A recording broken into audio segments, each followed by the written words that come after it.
Welcome to the first episode of Expand Your Collection. I'm Adam, and unlike the other podcasts that I work with, this one will be only me, without a co-host. Basically, this is going to be a podcast about the various deals and ways you can get cheaply more physical media, video games, movies, music, things like that are traditionally more expensive. And the reason why I'm saying physical media over digital is I'm not a big fan of digital media.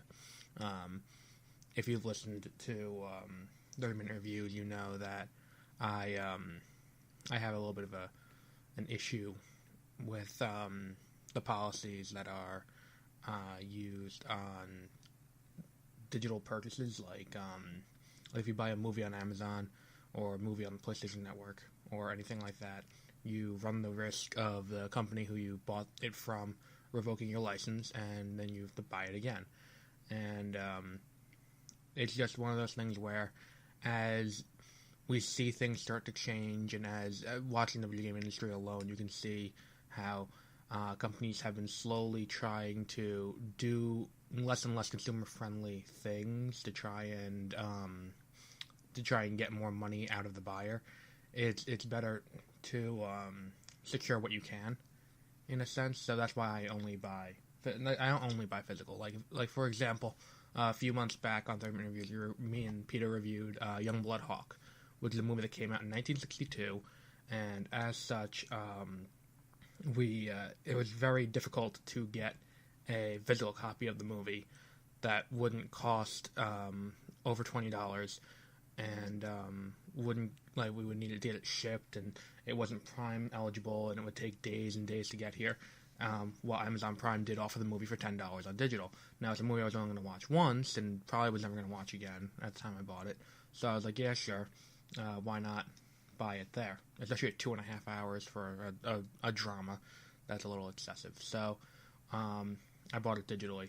There are a few other movies, like if I buy a Disney movie, Disney's got that really great rewards program, and when you redeem the codes, it gets linked to your Amazon account automatically. So it's not, I don't really, that's more for convenience, but I do like having the physical copy, just so that way it's easy to say I have it, and as of right now, there is no way that could be taken away from you. And another great example of why I don't like digital purchasing actually comes from a few days ago. It started a few years back when I was a freshman in college. I bought a copy of Mercenaries 2 digitally on GameStop's website, which was great because I didn't have to worry about install CD or anything like that, because I bought it for my computer. I already have my Xbox at home, but I wanted it for my computer. So I bought it on there for like $10, and I downloaded the GameStop app, and I downloaded and installed the game, played a little bit. Now I'm on my third computer later, and I went to download it again, and GameStop has discontinued the app that the game was featured in, and the game was bought in. So GameStop no longer has on their website a customer service link for issues like this, and when you try to search the order based on the email that I got back in 2012 at this point, nothing comes up because they no longer use that ordering system to process online orders. So, and the app is no longer on the site either to download. The product code, which is whenever you buy a game, you also get a product code. So if you want to transfer which software you're using, so let's say Steam's really good about it, and you buy a game on Steam, and you want to transfer your game to Origin for whatever reason you're doing that stupidity, you can actually copy the product code and add it into Steam. And if you buy a physical thing now, a lot of times you just get a product code and a CD case, or you get a CD, but you can use the product code too to add it into Steam. So the product code was linked into the GameStop app at the time that the purchase was made. And in the email it says, check the GameStop app for your code, but the problem is the app no longer exists, so I can't do it. So after contacting Origin to see, because now Pandemic was bought out by EA, and now you can buy Mercenaries 2 on Origin Shop. After contacting EA, after about 2 hours on live chat with customer service, I was told they could not do it because they could not verify that I ever bought the game in the first place without a product code.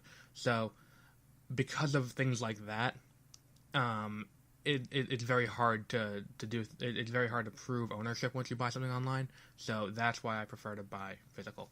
And on top of that, I'm also talking about like not time saving, more like money saving measures that you can do.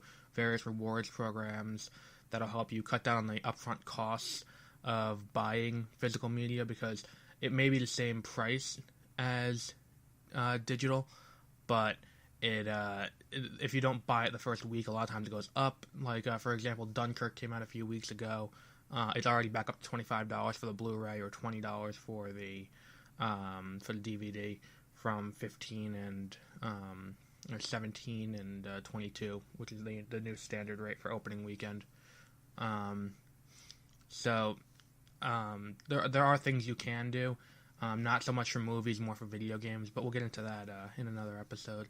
But for right now, I'm going to talk about the things that have come out or are coming out later this week. Today is January 17th, and so the circulars for stores tend to start on Sunday, unless you have supermarkets. Supermarkets tend to start on Thursday, run Thursday to Wednesday.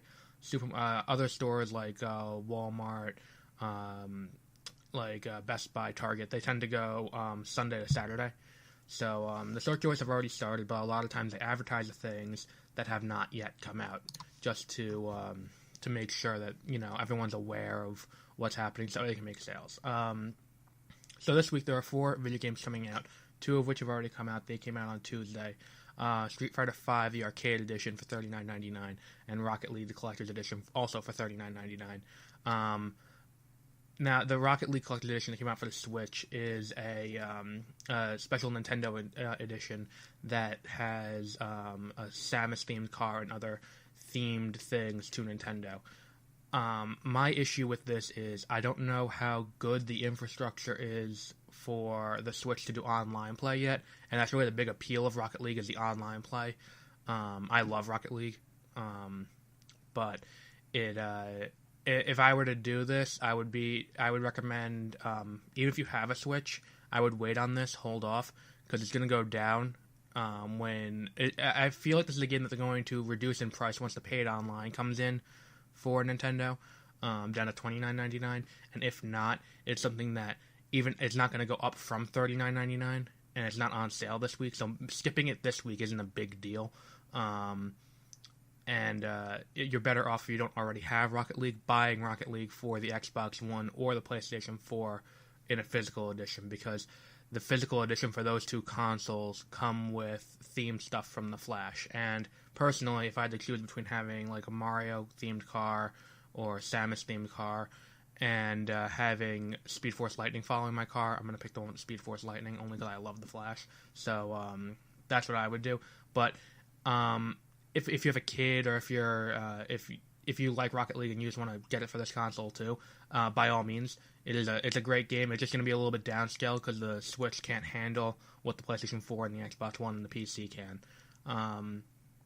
And Street Fighter V Arcade Edition, I'm not entirely sure what makes that different from the base Street Fighter V, which I'm pretty sure already came out.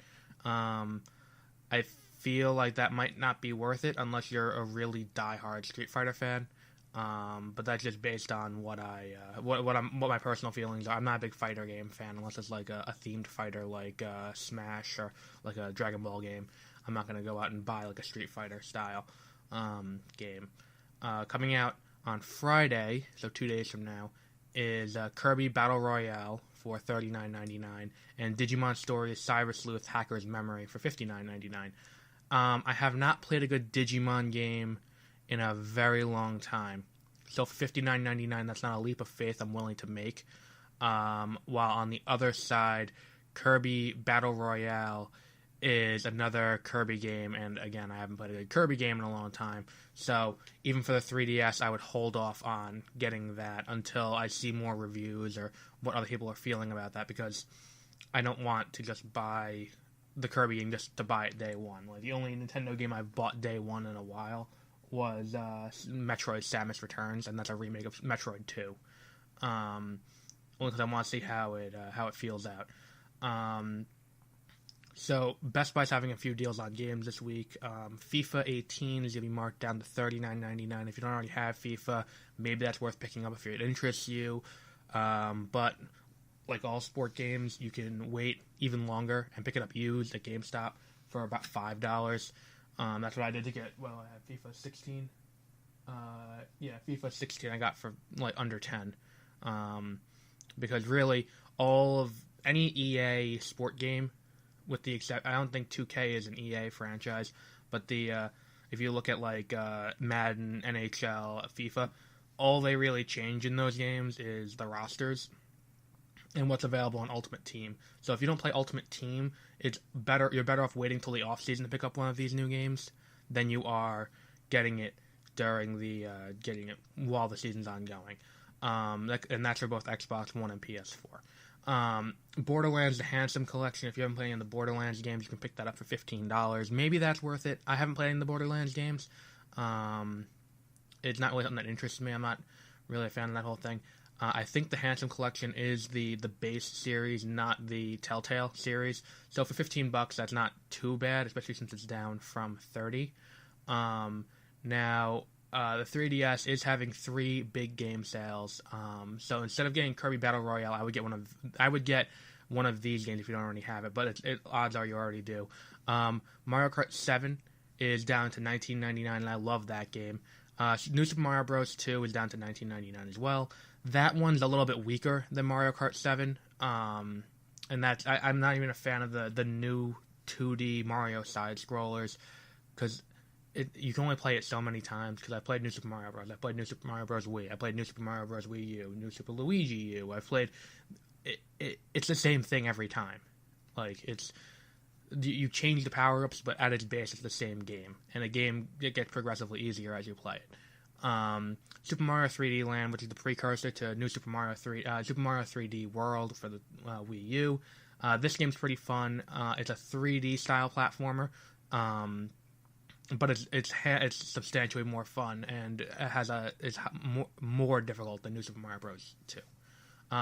And the one that I would definitely recommend you get if you get any game this week is Mario & Luigi Superstar Sega, the director's cut that came out for the Wii U.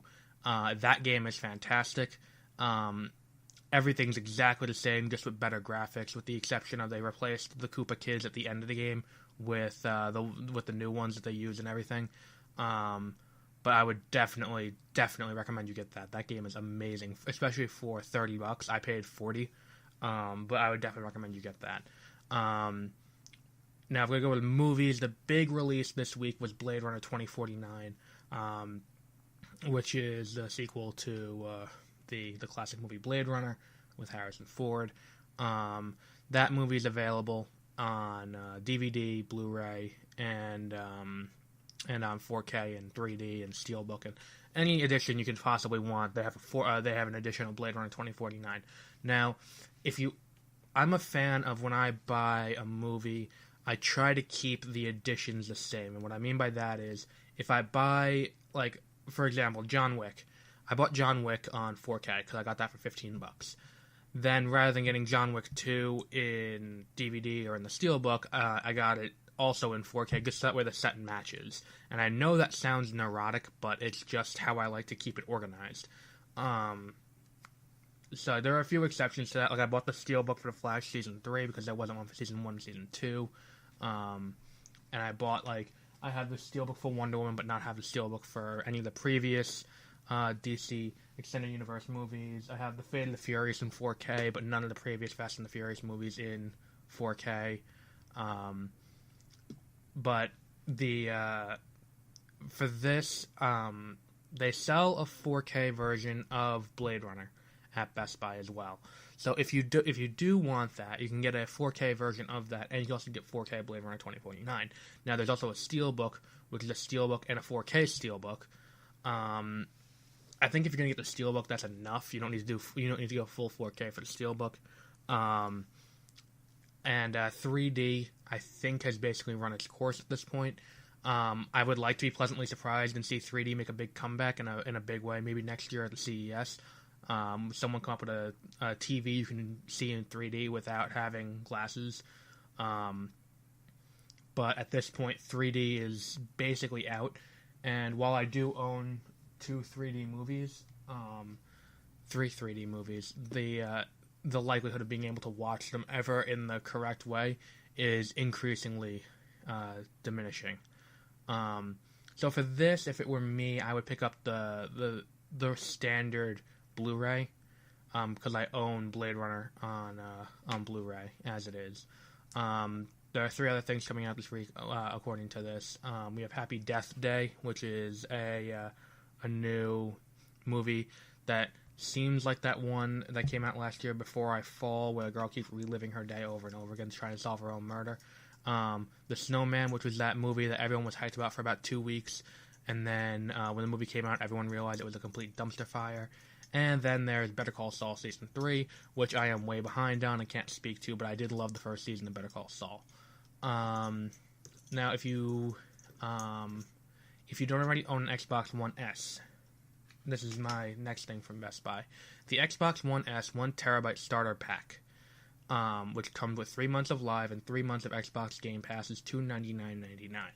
If you don't own a 4K Blu-ray player, but you have a 4K TV, an actual 4K that has high dynamic range, what I would recommend is that you get a Xbox One S as your as your Blu-ray player, because the Xbox One S can play in 4K, and it's cheaper than getting a new a new Blu-ray player by about $100. Now, the other thing is, because it comes with 3 months of Xbox Game Pass, you're also getting 3 months of games, so you don't need to buy a game at purchase for this. And it comes with one controller. It comes with all that nice stuff.